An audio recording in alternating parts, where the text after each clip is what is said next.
aren't afraid to stray from the status quo. Because we live in a society, again, that worships the god of public opinion. You know, what's the newspaper say today? I love my grandma. I love going around there. She's like, "Harley, you're looking too thin." Thanks, man. You eat too much. You know, you eat too much food, Harley. You've got an eating problem. I'm like, no, I eat too much food, but I'm too thin. You know, I don't understand. She goes, I don't understand either. You know, so now, like, think, like, that thing, you eat too much, but you're too thin. Eat too many carbohydrates, eat too many simple sugars that are meant to make you fat, but I'm not. People go, you exercise like a maniac. So I did my math for 2010, and I averaged 2.7 kilometres a day jogging. I averaged 36 kilometres a day cycling around, doing my errands, and posting stuff off, or out with my friends, socialising, riding to and from, riding to visit my nan. It's not a lot of training, it's about 80 minutes a day of lightweight stuff. And I have a sedentary job, I work on the computer a lot, doing mentoring and coaching. So people say, you know, people on the internet say, Harley, he exercises like a maniac and he has to like burn all his calories off, that's why he's still thin, but one day he'll get obese. And it's like, I've been on this for 10 years. Next week I've been vegan for 10 years. I'm still alive. They said my toes would fall off, my ear would go black, you know, my brain would like crumble. And this morning I set the fastest ever 10k running time ever, out and back, to make it objective. Fastest of my life, and I'm 34 in a couple of months. Yeah. So if vegan was bad, I should be going downhill, like my friends are, who aren't vegan or whatever, you know? But I'm setting PBs in cycling and running. You know, I'm a man. In the checkout, everyone, I'm a man. Got the chunky size. Fully loaded, mate. It's 98% fat free. I'll put a thumb over that at the checkout and I'll scan it myself. Like, yeah, I eat high fat diet. Good source of protein, made with chunks of 10 to 100% Aussie beef. More than one serving of vegetables in every bowl, and no added MSG. So we look at the ingredients on here, very similar to another product on our supermarket shelves. Pedigree dog food, made with fresh meat, traditional loaf. It's these guys have new wrappers all the time. What I find interesting is they never have a use-by date either. On the bottom, no. And I've actually, before I lifted off the wrapper and it's no use-by date, I rang up with all these canned companies and said, you know, what's the use-by date? Like, we can assure you, sir, that our products are the highest quality. Thanks, but that wasn't my question. My question was, what's the use-by date and where is it? They're like, if you give us a barcode, we'll get back to you. That was like 4 years ago. So we've got this chunky loaded. Ingredients: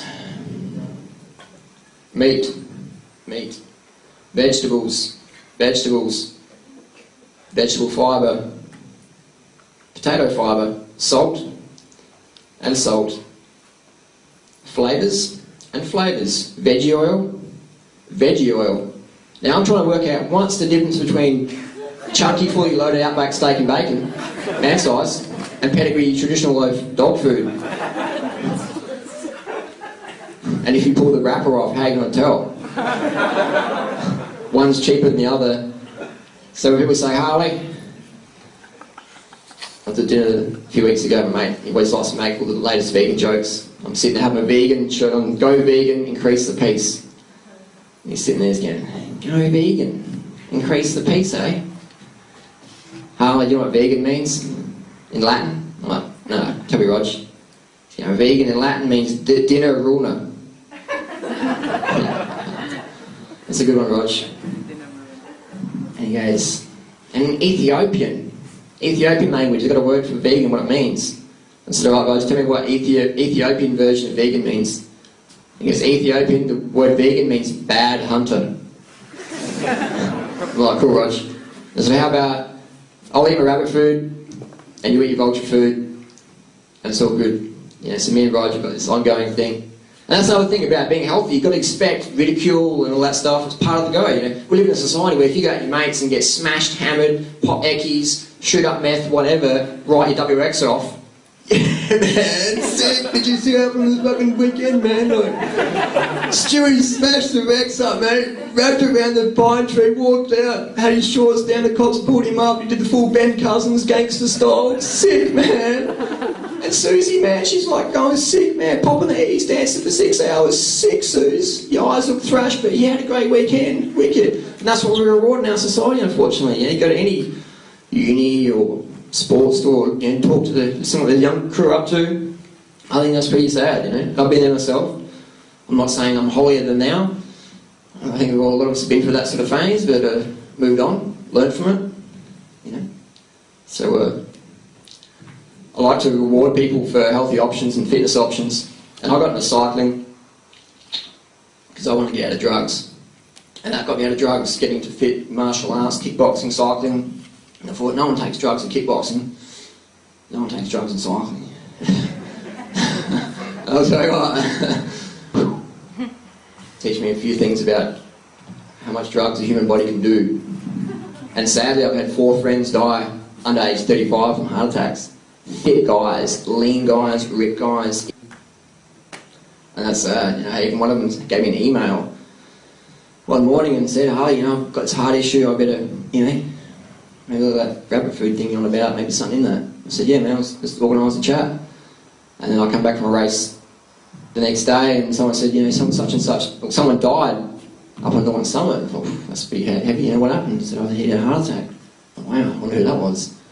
That was my friend. You know, he sent me an email, and it's spooky, it gives me shivers to this day. He sent me an email, clicked off the computer, went out, Northern Summit, dead, fatal heart attack. And I was the last person in contact with email, you know, so it's, I don't know, like, you know, it doesn't get me down, but it motivates me to get the word out there, you know what I mean? Because we can spend time, oh, this is bad, this is, I don't want to watch the news or whatever, this is all crazy, it's overwhelming, but, you know, it can be a gift or a burden. It can be a burden weighing the shoulders, like, you know, I've become bitter, twisted and antisocial. You can go, man, this is motivation to get my act in order. Oh, I got cancer? Awesome. Google, what's the deal with cancer?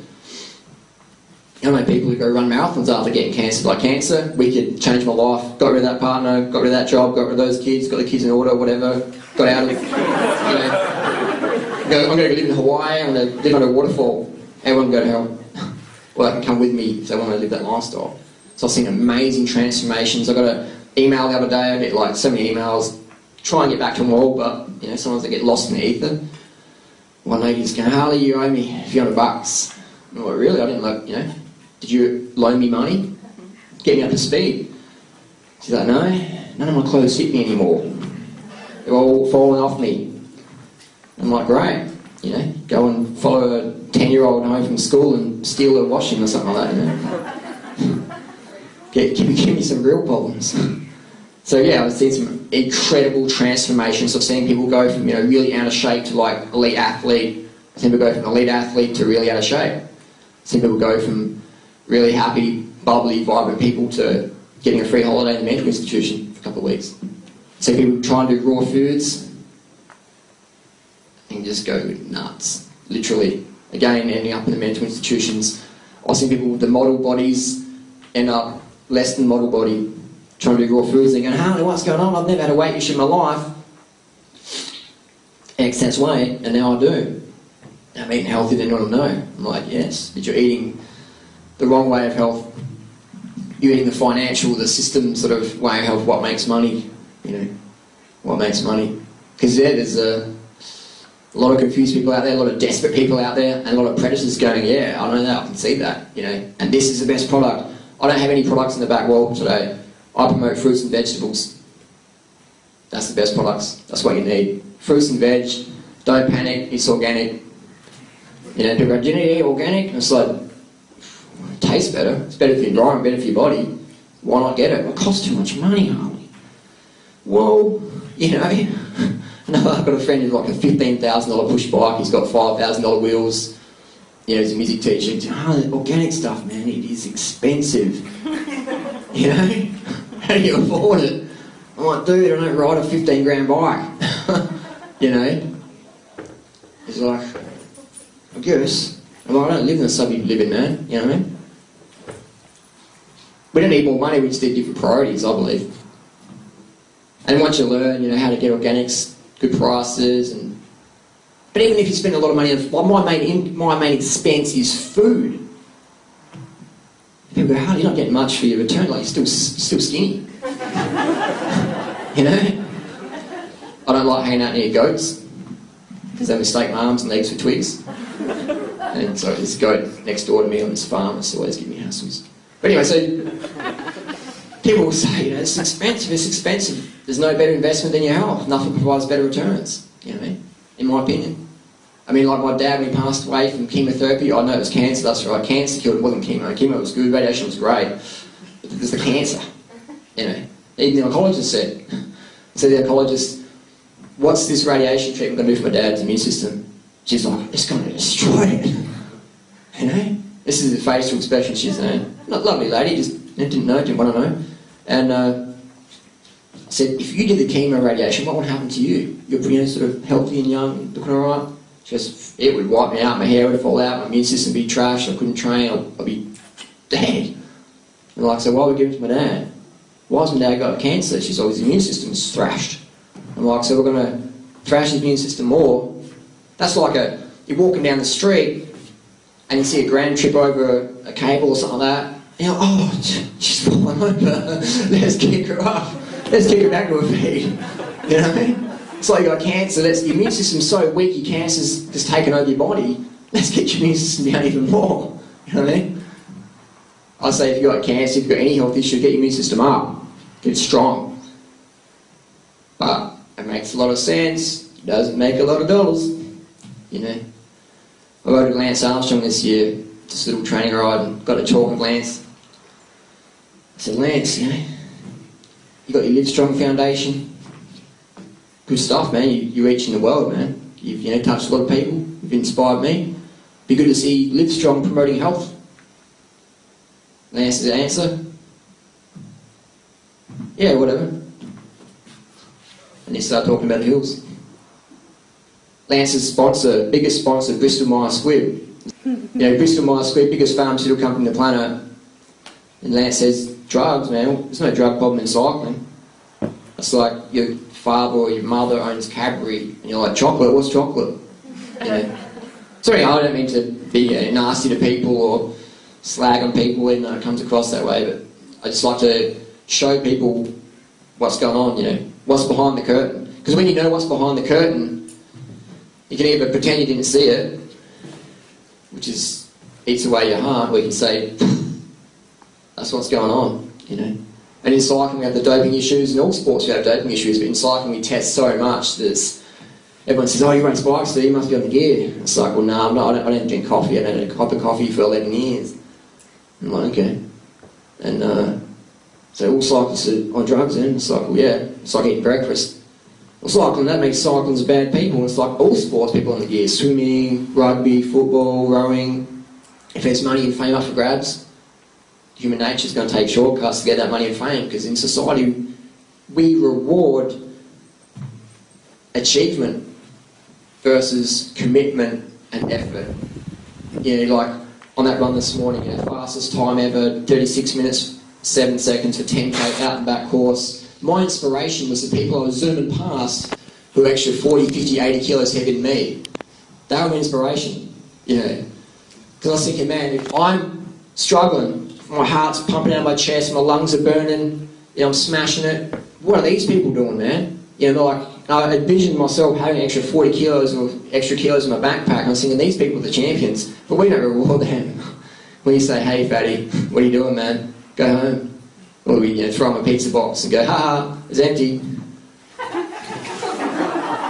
You know, like we don't reward effort and commitment in society, unfortunately. And I'd like to see mothers, single mothers or single fathers on the front of the newspaper each morning, you know, sharing their story, how they make ends meet each week, the things they go through, versus some roided up footy dude, oh, I smashed my WRX again, man, you know, and I've, you know, banged 7 chicks last weekend and I'm finding it hard to deal with it. You know, like the West Coast Eagles has like suspended me, man. My hair gel's like crossing over. So it's, you know, that's the sort of system we live in. I accept it. I don't sort of tolerate it. I don't, you know, trying to agree with it, but I accept how it is. And we first got to admit we're wrong before we can have change. We've got to see things as it is. You know, everyone else is going, oh, everything's great, man. Everything's great, like the world's wicked, and, you know, $5,000 baby bonus, you know, 27,000 kids under age 5 dying per day from starvation. Doesn't happen. It's all great here. And we live in the best country in the world. I've travelled the world on my bicycle, and Australia is rocking. I'm so blessed and grateful to be born here. You know what I mean? Like, the opportunities we have is insane. 99% of the world, 99.9% of the world would kill for anything we've got here, for our lifestyle. We can have like a safe place, no one's going to come through a rocket launcher, blow us all up.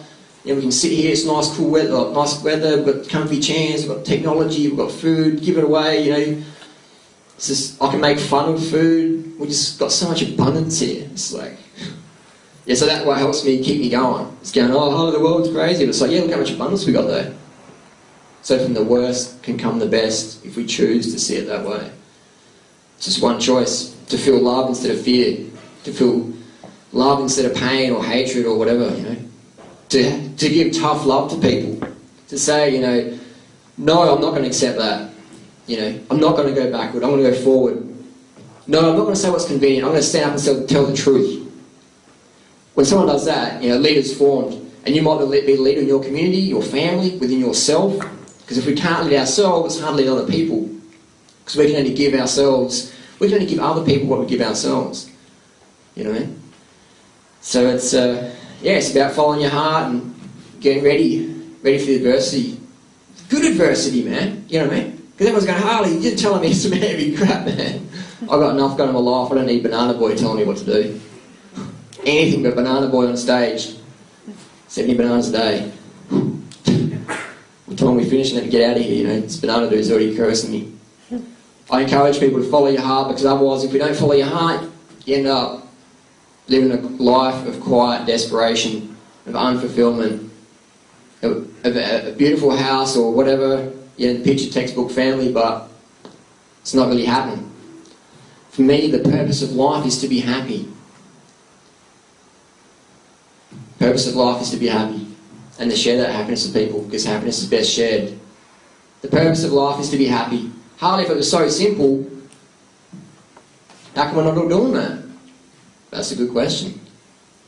The purpose of life is to be happy, just to feel it in the moment. I mean, people say, Harley, I can't feel happy now because you understand my situation. I'm like, well, when are you going to feel happy? When your kids are perfect, when the mortgage is paid off, when you've got the perfect job, when you're on the sunshiny beach and the coconut drops down, the chipmunk opens it up for you and said, here you go.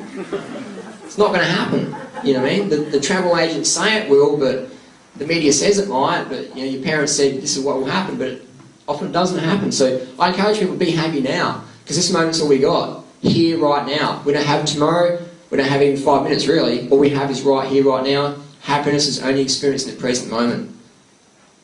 It's not yesterday, it's not in the future. It's here. So I encourage people just to feel the happiness now. People go, if I sat down and just ate bananas and vegan and all that stuff and just felt happy, I wouldn't get anything done. Yeah, the bank would come in and take my house away. Yeah, the welfare would take my kids away. What are you talking about, dude? You had a grip. I say feel happy regardless of what's going on. And let that happiness infuse your daily actions. If that makes sense. People say, Harley, if I'm happy, I won't want to achieve anything to make me happy. Yeah? How about happily achieve? How about have your happiness drive you to achieve more? Infuse that happiness in your achievements. So people say, Harley, your happiness must depend on you being fit and healthy. No way. No way. My happiness drives me to be fit and healthy and can continue that. You know what I mean? Does that make sense? Yeah. My happiness drives me to be fit and healthy. My happiness doesn't depend on being fit and healthy. Sure, it's easy to be happy when you're fit and healthy. Definitely. You've got a greater participation in your daily reality because you don't have Crohn's disease anymore. Going, oh my God, you're not double bent over on the toilet floor with issues. It's easy to have more participation in your daily reality then. So my happiness drives me to do what I do. But I just choose to feel happiness in the moment. Because people, I can walk up down Collins Street, I was in there today, ride my bike around, just watching people. And you see people's reactions, like just how people interact with each other.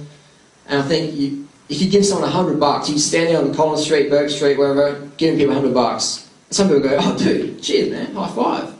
And some people go, don't go near him. That's So you're going to have the same situation, the same body language, the same tonality, the same expression in your face, $100, $100, $100. And you're probably going to get 20 different variety of situations, yeah? Some people go, oh, that's wicked, man, $100, They're going to mate, go down here, he's getting $100, sick. Some people are going to call the cops, there's some crazy dude in the street getting $100, man, lock him up, Some people will go like, what do you want? This is too easy, too good. So, happiness is only a choice in the moment. It's a personal choice in the moment for happiness. A lot of people might go, that's stupid, that's just like, no, where's that? But think about it. If you don't remember anything I talk about tonight, remember that happiness is only a choice in the present moment. And I got a choice to experience that. When my father died, I gave him a hug. I knew Dad's gone. I was just like, what are we going to do here? Am I going to get drunk, go back to drugs, just hate life, or am I going to live by the values my dad instilled in me? I know what sounds like more fun. I know what my dad would want me to do. I know what I want to do. I know what society wants me to do. So I did that. Follow your heart. Be happy. Choose to be happy in the moment. Happiness is only experienced in the present moment. Right, let's get back to the canned products. Tuna. There's a Coles advert just in the bus stop out there that says, because everybody buys tuna. I was like, I don't buy tuna, man. Well, I do today. People probably saw me in the shop going, I saw Durianrider buying tuna, man. And meat. He must be really deficient, man. And Tim Tams.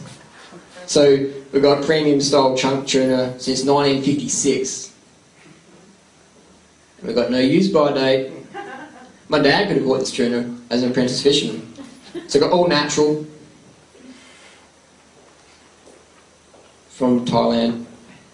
And I go to Thailand every year, and it's amazing. I've sat on the beach, stepped on the beach, and you see the whole horizon, just fishing boat, fishing boat, fishing boat. Every night, boom, 24/7, nets coming in, long lines going out, just full on. In the morning, stuff just washing up, bottles, cans, nets.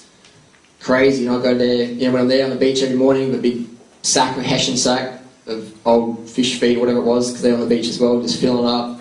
Locals think crazy, but then after a week they're like, wow, makes sense, man, I've got a tropical paradise, let's look after it. And so we've got the old tuna, got some hot chick on there doing mermaid pose. What's that got to do with stinky fish?